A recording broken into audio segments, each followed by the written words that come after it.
پہلے ذرا قومی اسمبلی والی تقریر پہ آ جاتے ہیں۔ چلیں، آپ نے ایک ایسی بات کی جس سے کہ جو تحریک انصاف کے جو لوگ تھے اسمبلی میں انہوں نے احتجاج شروع کر دیا، لیکن جو بات آپ نے کی کہ پاکستان کے جو پہلا ملٹری ڈکٹیٹر ہے جنرل ایوب خان، اس کی میت کو قبر سے نکال کے پھانسی دی جائے، بہت سے لوگوں نے اس کو اپریشیٹ کیا ہے، کچھ لوگ اس پہ تنقید کر رہے ہیں، لیکن میرا سوال آپ سے یہ ہے کہ کیا صرف پہلا فوجی ڈکٹیٹر، دوسرا، تیسرا اور چوتھا نہیں؟ میر صاحب آپ نے بڑا اچھا سوال پوچھا۔ 1642 میں ایک ریولوشن آیا تھا برطانیہ میں، اور لانگسٹ پارلیمنٹ اس کو کہتے ہیں۔ الٹیمیٹلی کرامویل جو ہے گھوڑے پہ سوار ہو کے پارلیمنٹ پہنچ گیا اور اس نے پارلیمنٹ کو معطل کر دیا اور مارشل لگا دیا۔ بدقسمتی کے جب مرا تو اس نے اپنے بیٹے کو جانشین مقرر کر دیا۔ سارے اسی طرح ڈکٹیٹر سارے اسی طرح ہی ہوتے ہیں۔ تو وہ جب میرا خیال ہے یہ 1663 کی بات ہے، جب فرانس سے بادشاہ واپس آیا، کرامویل اور اس کے بیٹے کی حکومت ختم ہوئی، تو انہوں نے مقدمہ چلا کے اس کی لاش کا جو بھی باقی کچھ رہ گیا ہوا تھا اس کو انہوں نے سولی پہ، ایک سمبولک چیز تھی۔ یہ ڈیمانڈ جو ہے پی ٹی آئی کی طرف سے ہوئی تھی کہ جی یہ 2014 سے جو ہے احتساب شروع کیا جائے۔ تو یہ پھر بڑھتی جو ہے نا، میں نے اس کے اوپر کہا، میں نے کہا جی اگر یہی احتساب کرنا ہے تو جن لوگوں نے آرٹیکل 6 پہ بات ہو رہی تھی نا، عمر ایوب صاحب نے آرٹیکل 6 کی بات کی تھی، کوئی لگنا چاہیے، فلاں پہ لگنا چاہیے، فلاں پہ لگنا چاہیے، فلاں پہ لگنا۔ تو میں نے کہا جی اس کا سب سے پہلے اطلاق جو ہے نا وہ ایوب خان پہ ہونا چاہیے۔ دروازہ جو اس ملک میں ملٹری ڈکٹیٹرشپ کا یا ملٹری انٹرونشن کا یا کانسٹیٹیوشن کی ایبروگیشن کا جو ہے نا وہ کھولا تھا ایوب خان نے۔ 10-11 سال اس نے حکومت کی، اور پھر جاتی دفعہ ایک اور ملٹری ڈکٹیٹر کے حوالے کر کے گیا۔ 1962 کا کانسٹیٹیوشن اگر جاری اور ساری رہتا، عبد الجبار جو سپیکر تھے بنگالی، ان کے حوالے ہوتی، ہو سکتا ہے پاکستان بھی نہ ٹوٹتا۔ جی، ہی انشورڈ، اس نے یہ بالکل انشور کیا کہ جو اس کا اوریجنل پروگرام تھا مشرقی پاکستان کو علیحدہ کرنے کے لیے، جس کے لیے تاریخ کا حصہ ہے، آپ نے بھی اس کے اوپر لکھا ہوا ہے کہ جی وہ مذاکرات ہوتے رہے کہ یہ جب بنگالیوں سے جان چھڑاؤ، یہ اس کی ایک اختراع تھی ذہن کی۔ آپ کو پتہ ہے کہ ان کے خلاف انکوائری بھی ہوئی تھی، جب پارٹیشن میں جو ہندو جاتے تھے اس طرف مہاجر ہو کے انڈیا بھارت کی طرف جو جاتے تھے، ان کے ساتھ کیا ہوتا رہا اور کیا لین دین، اور قائد اعظم محمد علی جناح نے ان کو پوسٹنگ کر دی تھی ان کی ایسٹ پاکستان۔ پہلے انکوائری ہوئی، بلکہ انکوائری میں جو ہے جنرل موسیٰ بھی شامل تھے۔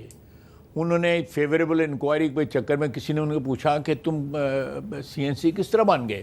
انہوں نے کہا میں سی این سی اس دن بنا تھا جس دن ہم نے فیوریبل رپورٹ لکھی تھی کہ ایوب خان کے بارے میں اس دن سی این سی بن گیا تھا۔ یہ بھی ہماری تاریخ کا حصہ ہے۔ تو میں آپ کے ساتھ بالکل اگری کرتا ہوں کہ کانسٹیٹیوشن کی ایبروگیشن جو ہے، اگر اس کے اوپر کوئی سلسلہ ہم نے کرنا ہے تو چاروں کے چاروں ڈکٹیٹر ہونے چاہیے۔ عمر ایوب صاحب کا موقف ہے کہ پہلا مارشل لا دراصل سکندر مرزا نے لگایا تھا، ایوب خان نے نہیں لگایا تھا۔ اچھا، واردات سکندر مرزا نے کی تھی پہلا، ویسے معصوم کڈے نے، لیکن وہ کچھ دن کے بعد پھر ایوب خان نے سکندر مرزا سے استعفیٰ لے کے خود قبضہ کر لیا۔ ہاں، یعنی الٹیمیٹ واردات جو تھی وہ تو پھر یہ ایوب خان نے کی تھی۔ ہاں، اور اس کے بعد اگر وہ اتنے ایماندار تھے، اتنے محب الوطن تھے، اتنے آئین پسند تھے، تو کرتے آئین کو ریسٹور، 1956 کا آئین ریسٹور کرتے اور اس کے تحت جو ہے حکومت کو بحال کرتے۔ الیکشن ہونے والے تھے، الیکشن کرواتے۔ اب اس کے بعد 11 سال چمبڑ کے بیٹھے رہنے اور سارا نال ٹبر لوٹ مار کرتا رہے گا۔ یہ میں آپ سے بعد میں سوال کرتا ہوں، لیکن ابھی ایک جو سوال فوری طور پہ میرے ذہن میں آ رہا ہے وہ یہ ہے کہ چلیں آپ عمر ایوب پہ تو غصہ دکھا رہے ہیں کہ وہ پہلے فوجی ڈکٹیٹر ایوب خان کا پوتا ہے، لیکن جنرل ضیاء الحق نے بھی 11 سال پاکستان پہ حکومت کی۔ ان کا جو برخوردار ہے اعجاز الحق، وہ آپ کے ساتھ قومی اسمبلی میں بیٹھا ہوا ہے اور حکومت کا اتحادی ہے، اور تھوڑے دن پہلے جو کیبنٹ کی میٹنگ تھی اس میں اسپیشل انوائٹی کے طور پہ بیٹھا ہوا تھا۔ تو عمر ایوب پہ غصہ اور اعجاز الحق کے ساتھ دیکھیں میری بات سنیں، میر صاحب میرا بڑا کلیئر اس پہ موقف ہے۔ مجھے اس بات کا تانا دیا جاتا ہے کہ میرے والد نے ان کے ساتھ ایک عرصہ گزارا، جنرل ضیاء کے ساتھ مجلس شورا کے چیئرمین رہے، میرا 3 سال وہ چلی تھی. وہ اگر آپ مناسب سمجھے تو میں آپ کو سنواتا ہوں جی. کل شیخ وقاص اکرم صاحب نے واقعی یہ ایک تانا مارا ہے، ذرا سن لیں انہوں نے کیا کہا. عمر ایوب صاحب جو ہیں وہ اس وقت کے پروگریسو پولیٹیشین ہے اور انہوں نے اپنا راستہ خود چنا ہے.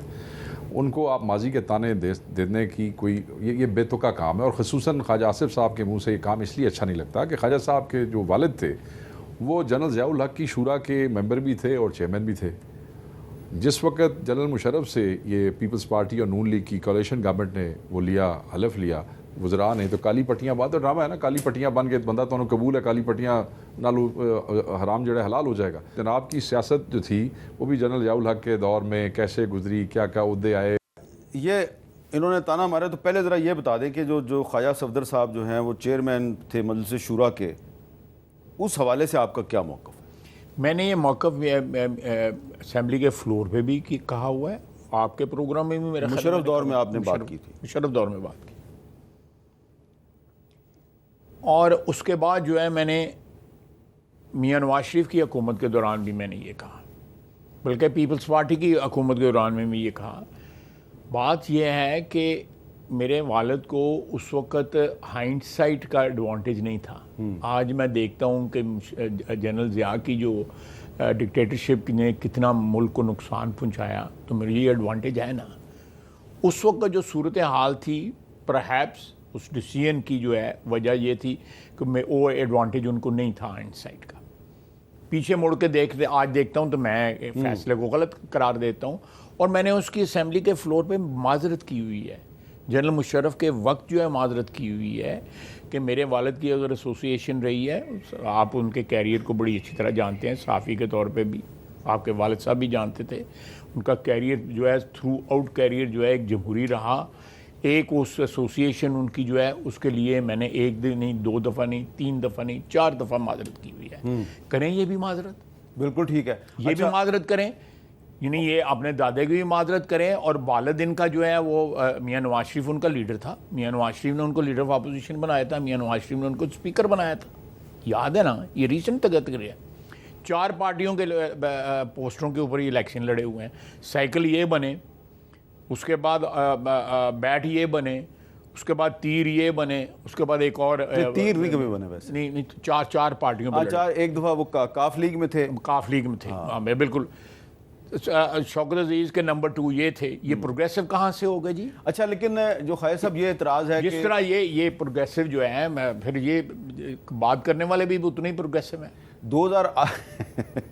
2008 میں کچھ عرصے کے لیے جب آپ مشرف تواڈی اس آسے نے ساری گلان بیان کر دیتی.